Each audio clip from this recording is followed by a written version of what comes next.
सो आज इस वीडियो में हम बात करने वाले हैं about IPU BTech spot round की चॉइसिंग कैसे करनी है, किन किन चीज़ों का हमें ध्यान रखना है। अगर हमारे पास ऑलरेडी एक सीट है, at the end of sliding round हमने फीस पे कर दी, हमने रिपोर्ट कर ली, यानी हमारे पास वो सीट है। अब हम अपग्रेडेशन करने जाना चाहते हैं स्पॉट राउंड में, तो हमें किस चीज़ों का ध्यान रखना है। अगर हमारे पास अभी तक कोई सीट नहीं है या फिर हम फ्रेश कैंडिडेट हैं, हमें कोई सीट चाहिए, तो आपको किस तरीके से चॉइसिंग करनी है वो आपको बताने वाला हूँ। साथ में काफ़ी स्टूडेंट्स को फीस पे और रजिस्ट्रेशन में दिक्कत आ रही थी कि मतलब अभी भैया पोर्टल में वो पोर्टल एक्टिव नहीं हुआ, कुछ एरर आ रहा है, हम रजिस्टर नहीं कर पा रहे, चॉइसिंग एंड आ रहा है, कुछ ऐसे इश्यूज आ रहे हैं, तो उस पर भी आपको बताऊंगा। सो वेट करो, फिर पूरी वीडियो एंड तक जरूर देखना। लाइक अभी से कर दो, सब्सक्राइब कर दो चैनल, ताकि आपको सारी इंपॉर्टेंट इन्फॉर्मेशन टाइमली मिल जाए। और अगेन डायरेक्टली शुरू करता है, लाइक जरूर कर देना और बाकी स्टूडेंट्स के साथ शेयर भी कर देना, ठीक है। So hey everyone, my name is ससलेवा, second year IT student at Delta Technological University D2। तो सबसे पहले बात कर लेते हैं फीस के बारे में। बेसिकली जो आप रजिस्ट्रेशन कर रहे हो, काफ़ी स्टूडेंट पहली बात तो ये पूछते हैं रजिस्टर कहाँ करना है। देखो, जैसे आपने कितनी रजिस्ट्रेशन करनी है, 500 रुपये करनी है। अगर आपने पहले 1500 और 1000 रुपये दे दिए है तो सिर्फ 500 करनी है। अगर आपने पहले कुछ नहीं दिए, 1500 या 1000 रुपये नहीं दिए, तो वो देके फिर 500 रुपये देनी है। अभी आपको कहाँ करनी है, आईपीयू की एडमिशन वाली जो वेबसाइट है, ऑफिशियल वेबसाइट, जहाँ आप अभी तक पेमेंट करते आ रहे थे, 1500 भी दिए, 1000 भी दिए, 96,000 रुपीज़ भी पे करें, उसी पोर्टल पे ही आपको 500 रुपये भी पे करने हैं। ये आपकी स्पॉट राउंड की रजिस्ट्रेशन फी है। काफ़ी स्टूडेंट पूछ रहे, बोल रहे कि भैया वो पोर्टल एक्टिव नहीं है, वहाँ पर कुछ एरर आ रहा है कि हम अभी रजिस्टर नहीं कर सकते, या कुछ भी एरर आ रहा है। तो देखो यार, आईपीयू वाले एरर आ सकता है, बिल्कुल आते हैं। पहले आपने पिछले राउंड्स में भी देखा हुआ है कि हमारे को कितने एरर आ रहे थे, कितनी हमारे को डेट एक्सटेंड हुई है वगैरह। तो सबके साथ है, ये नहीं सिर्फ आपके साथ है, बाकियों के साथ भी यही है कि आपका कभी रजिस्ट्रेशन नहीं ओपन हो पा रही, आप चॉइसिंग नहीं कर पा रहे। तो उसके लिए वेट करो थोड़ा, कि जब भी आपका पोर्टल एक्टिव हो जाएगा आप तब पार्टिसिपेट कर लेना। और ये देख लेना यार, अब हो सकता है डेट एक्सटेंड करे, क्योंकि पोर्टल एक्टिव नहीं हुआ, हो सकता है डेट एक्सटेंड ना भी करे। आपको तभी तक ही आपको करना है, जैसे 2 अगस्त से 4 बजे तक आपको करना है, यानी कल 4 बजे तक आपको रजिस्ट्रेशन उन्होंने कहा था करनी है। और कल रात के 12 बजे तक आपको, मेरे ख्याल से चॉइसिंग भी रात के 12 बजे था, एक बार शेड्यूल मैंने बताया हुआ पिछली वीडियो में, वो सारे देख लेना। पिछली वीडियो बहुत ज़्यादा मैंने इंसाइटफुल बताई, पूरा स्पॉट राउंड के बारे में बताया हुआ, तो वो वीडियो जाके जरूर देख लेना। काफ़ी डाउट्स भी आ रहे थे, तो अगर आपको भी कुछ डाउट है तो एक बार कमेंट सेक्शन में वहीं पर लिख दो या यहाँ पर लिख दो। मैं सारे डाउट्स, बहुत सारे कॉमन डाउट्स हैं, मैं उनके सारे आंसर अभी ढूंढ रहा हूँ। कुछ कुछ का आंसर मुझे मिल चुके हैं, कुछ कुछ का आंसर अभी मिलने रह रहे हैं। मेरे को भी काफ़ी चीज़ें नहीं पता, मैं भी ट्राई कर रहा हूँ, पहले वो चीज़ पता करूँ, फिर उसके बाद आपके लिए Q&A वीडियो बना दूंगा।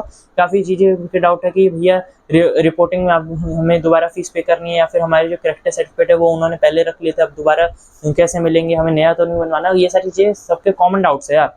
मैं एक बारी Q&A वीडियो बनाऊंगा, उसका जितने भी आपके FAQ यानी फ्रीक्वेंटली आस्क्ड क्वेश्चन, जो भी कॉमन डाउट्स है वो सॉल्व करूंगा उसी में। सो उसके लिए थोड़ा सा वेट करो, सब्सक्राइब करके रखना, ताकि जब भी वीडियो आए आपको मिल जाए, और बेल नोटिफिकेशन ऑलवेज ऑन रखो, ताकि आपको जैसी वीडियो है तब पता चल जाए। और अगली वीडियो बनने वाली है, बस एक बार मुझे सारी चीज़ें पता चल जाए। साथ में जो मैंने बता दिया कि रजिस्ट्रेशन हो सकता है डेडलाइन एक्सटेंड हो, 2 के बदले 3 कर दे, 4 कर दे, पर अभी हमें कुछ नहीं पता। अभी यही मान के चल रहे हैं कि 2 अगस्त 4 बजे तक हमारी रजिस्ट्रेशन क्लोज हो जाएगी, और चॉइसिंग का जो डेट है और टाइम है उसी तक ही आपको चॉइसिंग करनी है। डेट एक्सटेंड होगा तब मैं बता दूंगा, नहीं होगा तो आपको वही मान के चलना कि वही होगा।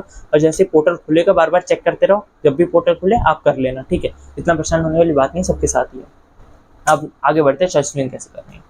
देखो, अगर आपको चॉइसिंग कैसे करनी है बेसिक आइडिया जानना है, तो मैंने 2 वीडियो बनाई है। एक वीडियो ये है, साथ उसमें मैंने आपको एलपीयू का सारा बताया हुआ। प्रेफरेंस ऑर्डर आपको बताई हुई है, कैसे आपको प्रेफरेंस ऑर्डर रखना चाहिए। बीपीआईटी को रखो ऊपर, या बीवीसीओई के ऊपर रखो, एमआईटी के ऊपर रखो, एमएसआईटी के ऊपर रखो, कैसे क्या करना है वो सारी चीज़ें आपको बताई हुई है।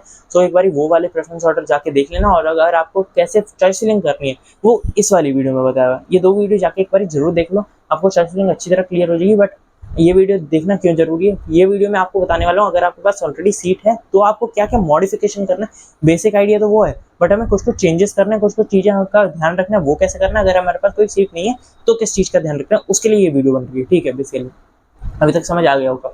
अगर आपके पास ऑलरेडी एक सीट है, मान लो बीपीआईटी आईटी लेके आप बैठे हुए हो, तो आपको क्या करना है, अभी जो आपको चॉइसिंग करनी है उसमें आपको सिर्फ और अच्छी ब्रांचेस ही और अच्छे कॉलेज और अच्छे ऑप्शंस ही आपको भरने हैं, बेकार वाली चीज़ नहीं भरनी। क्योंकि अगर बेकार वाली चीज़ भर दी तो आपको वो लेनी पड़ेगी, ये वाली हट जाएगी। काफ़ी स्टूडेंट्स पूछ रहे थे, फिर भी पूछ रहे थे, मैंने ऑलरेडी बता दिया, दोबारा बता रहा हूँ। अगर आपको कोई और अच्छी सीट नहीं मिली तो आपको वही रहेगी, स्लाइडिंग राउंड वाली सीट, वो कहीं नहीं जाएगी। अगर आपको और अच्छी मिल गई तो आपको वो लेनी पड़ेगी, स्लाइडिंग वाली नहीं मिलेगी। आगे बात समझ हो, ऐसा नहीं होता कि आपको दोनों में से कुछ भी नहीं मिल रही, हट गई या रिस्की राउंड है, ऐसा नहीं होता। जो मैंने बता रहा हूँ उस हिसाब से ही चलेगा। और साथ में अब आपको ये बताता हूँ, अगर आपके पास ऑलरेडी सीट है तो आपको और अच्छी वाली ही भरनी है, क्योंकि अगर बेकार वाली आपने ऊपर भर दी तो आपको वो लेनी पड़ेगी, फिर आप वापस नहीं आ पाओगे। कोई मजाक नहीं चलता कि आप कभी कहो मेरे को ये चाहिए मेरे को वो चाहिए, नहीं। चॉइस फिलिंग सही से करके रखना। हो सकता है स्पॉट राउंड 2 भी हो, मोस्ट प्रॉब्ली होगा। अब उसमें दोबारा चॉइस फिलिंग करने का ऑप्शन आए ना आए अभी हमें कुछ भी नहीं पता, इसलिए अभी यही मान के चल रहे हैं कि हमें बेस्ट अपना जो हम भर सकते हैं वो करना है। अगर अभी तक आपने चॉइस फिलिंग में कुछ भी परेशानी कुछ भी गड़बड़ी करी थी, कुछ भी दिक्कत करी थी, तो अब की बार दोबारा चॉइस फिलिंग करने का ऑप्शन है, एक बार सही से चॉइस फिलिंग कर लेना, ठीक है। एंड नेक्स्ट बात कर लेते हैं कि हमें एक जो चीज़ ध्यान रखनी है, जो हमें सीट अलॉकेट हुई है ना, वो हमें लास्ट प्रेफर्ड रखनी है।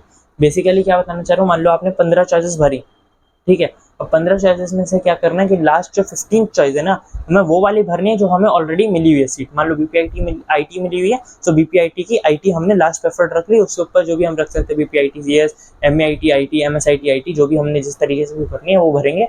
और खराब वाली बिल्कुल भी नहीं भरनी, नीचे भी नहीं, ऊपर भी नहीं, कहीं पर भी नहीं भरनी खराब वाली, ठीक है। आगे बात समझ। और अगर हम ऐसे स्टूडेंट हैं जिनको अभी तक कुछ भी नहीं मिला, वो चाहते हैं कुछ तो मिल जाए। अगर देखो, या तो आप ड्रॉप लेने का सोच रहे हो या फिर आपके पास और कोई बैकअप ऑप्शन है, तो आप वही वाली चीज़ भरना है जो आपको चाहिए। अगर आपके पास कोई बैकअप ऑप्शन नहीं है, आप ड्रॉप भी नहीं लेना चाहते, आप चाहते हो बस इसी रैंक पर जो मिल सकता मिल जाए, बस मेरे को ऑब्वियसली 4 साल तो ग्रेजुएशन तो करनी है ना, बीटेक कहीं से तो करोगे, या तो प्राइवेट से करोगे या कुछ और से करोगे। अगर ऐसा सिचुएशन है कि आपको प्राइवेट जाना है या फिर कहीं और कोई बैकअप आपके पास ऑप्शन नहीं है, तो आप नीचे तक भी बेकार से बेकार वाले कॉलेज भी भर देना, जो बहुत दूर दूर मतलब अच्छे कॉलेज नहीं होते। आईपीयू में भी काफ़ी स्टूडेंट, काफ़ी सिर्फ टॉप 6-7 ही काफ़ी अच्छे होते हैं, बाकी के इतने अच्छे नहीं होते, तो वो भी भर देना ताकि आपको कोई ना कोई सीट जरूर मिल जाए, ठीक है। स्पॉट राउंड 2 के काफ़ी स्टूडेंट्स एलिजिबिलिटी पूछ रहे हैं कि हम दोबारा रजिस्टर हो पाएंगे नहीं हो पाएंगे, हम एलिजिबल होंगे नहीं होंगे, अभी इस बारे में कुछ भी डिटेल नहीं आई है, मैं आपको कैसे बता दूँ, ठीक है। और एक बहुत बड़ी बात जो मेरे को सब पूछते हैं, बहुत सारे स्टूडेंट पूछते हैं, मैं हर बारी आपको एक चीज़ बताता हूँ। काफ़ी स्टूडेंट पूछते हैं भैया मेरी ये रैंक है, मेरी ये कैटेगरी है, मुझे ये बता दो कि मेरे को क्या मिल सकता है। भैया स्पॉट राउंड प्रेडिक्टेबल नहीं होता है, आपको कितनी बार बताऊं, क्यों नहीं समझ आ रही आपको बात। स्पॉट राउंड प्रेडिक्टेबल नहीं होता। आपको मैं जैक दिल्ली का सिचुएशन बताता हूँ, अभी क्या हुआ जैक दिल्ली में। जैक दिल्ली में अब की बार ना numerous student, huge amount of students आ गए, उनको संभालना मुश्किल हो गया, डेट एक्सटेंड हो गई जैक दिल्ली की। इतनी ज़्यादा भीड़, आप अगर मैं एक शॉट डालूंगा परचेज, उसमें मैं आपको बताऊंगा भीड़ कितनी है, कितनी भीड़ आ गई। अब क्या स्टूडेंट, क्या परेशानी होगी, जो स्टूडेंट सोच के बैठा था, मान लो मेरी 1.5 लाख रैंक है या मेरी कितनी भी रैंक है, 2 लाख रैंक है, मेरे को इस कॉलेज में ये मिल सकता था पिछली बारी के अकॉर्डिंग, मैं जाके देखता हूँ स्पॉट राउंड में मिल जाएगा। अब इतनी सारी भीड़ आ गई, आपसे अच्छे स्टूडेंट्स भी बहुत आए हैं, ये तो है नहीं आपसे खराब वाले हैं, आपसे अच्छे स्टूडेंट्स भी बहुत आए। अब वो अच्छे स्टूडेंट वो सीट लेके बैठ गए, आपको मिली नहीं। अब आपको और डिसहार्टन हो रहा है कि मैंने तो ये सोचा था पिछली बार तो मिल गई थी, अब की बार नहीं मिली। ये लग गेम होता है, कितनी सीट वैकेंसीज है उस पर डिपेंड करता है, कौन कौन से स्टूडेंट्स आ रहे हैं उस पर डिपेंड करता है, कितने स्टूडेंट्स आ रहे हैं उस पर भी डिपेंड करता है, और वो स्टूडेंट्स क्या चाहते हैं उस पर भी डिपेंड करता है। यार सोचो ना, कोई ट्रेंड फॉलो नहीं होता इसमें, जैसे नॉर्मल राउंड्स में जैक जोसा आईपीयू इन सब में ट्रेंड फॉलो होता है, स्पॉट राउंड में कभी भी कोई ट्रेंड फॉलो नहीं होता है। सो बार बार ये पूछना छोड़ दो कि क्या मिल सकता है क्या नहीं, मैं नहीं बताऊंगा, साथ में कोई और स्टूडेंट्स बता रहे, कोई एक दूसरे को बता रहे हैं, यार ठीक है आप बता रहे हो अच्छी बात है, बट जो पूछ रहा है वो भी आप समझो ना, किसी के बोलने से क्या होता है। अगर वो बोलेगा मिल जाएगी और आपको नहीं मिली, क्या करोगे, उसको पकड़ोगे जाके, नहीं ना। अगर वो कहेगा नहीं मिलेगी, आप अभी से डिसहार्टन होकर बैठ गए, अपने स्पॉट में पार्टिसिपेट ही नहीं करा या फिर सही से चर्चलिंग नहीं करी, आपको वो अच्छी वाली मिल सकती थी, वो आपने गवा दी, तो वो सोच के छोड़ दो। मतलब कर्म करो, फल की चिंता मत करो।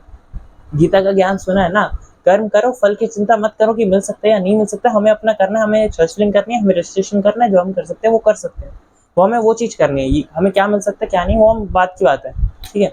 तो ये आपको बात बतानी थी, अगर ऐसे स्टूडेंट हो जिनको कोई सीट नहीं मिली, तो नीचे तक भी आप भर लेना।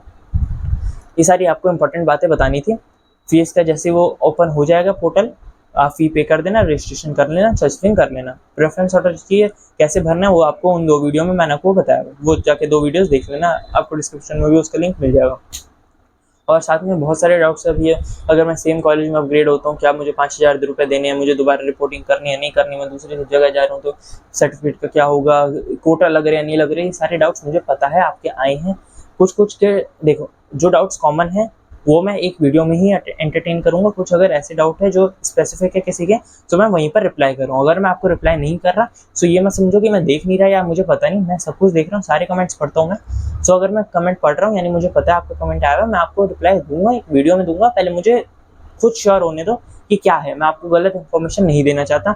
मैं बोल दूं कोटा लग रहा है, ये हो रहा है, आपको रिपोर्टिंग नहीं करनी है, आपको पैसे दोबारा नहीं भरने, वहाँ पर पैसे भरने हो, आपको सीट कैंसिल हो जाए, कुछ भी हो सकता है ना।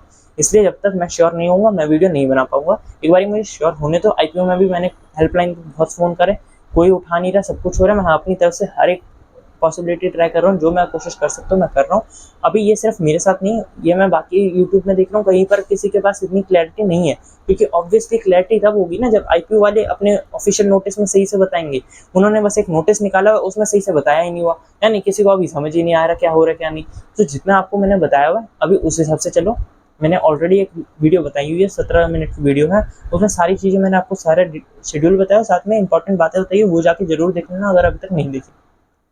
वीडियो लंबी हो रही है, यहीं पर एंड करते हैं, और ज़्यादा इंपॉर्टेंट और कुछ आपको बताना नहीं था। कुछ डाउट हो, कुछ भी आपको और पूछना Q&A वीडियो के लिए डालना है, तब डाउट कमेंट सेक्शन में पूछ लो। अगर वैसी कोई डाउट है, पर्सनल कुछ बात करनी है, पूछनी है, यूट्यूब कमेंट्स में पूछ लो, नहीं तो इंस्टाग्राम पे फॉलो करके DM कर लो, मैं आपको वहाँ पर रिप्लाई देता हूँ सब पे, ठीक है। और इस वीडियो को यहीं एंड करते हैं। होपफुली आपको कुछ अच्छा मिल जाए स्पॉट राउंड में। सारी चीज़ें टाइमली जरूर कर लेना, हो सकता है थोड़ा बहुत डिले आए, जैसे भी होगा हमें पता चल ही जाएगा। बाकी अपने हिसाब से जो भी शेड्यूल दिया हुआ उस हिसाब से हमें चलना है, ठीक है। सो डायरेक्टली बस इस वीडियो को एंड करते हैं। So till then be safe preparing energy goals.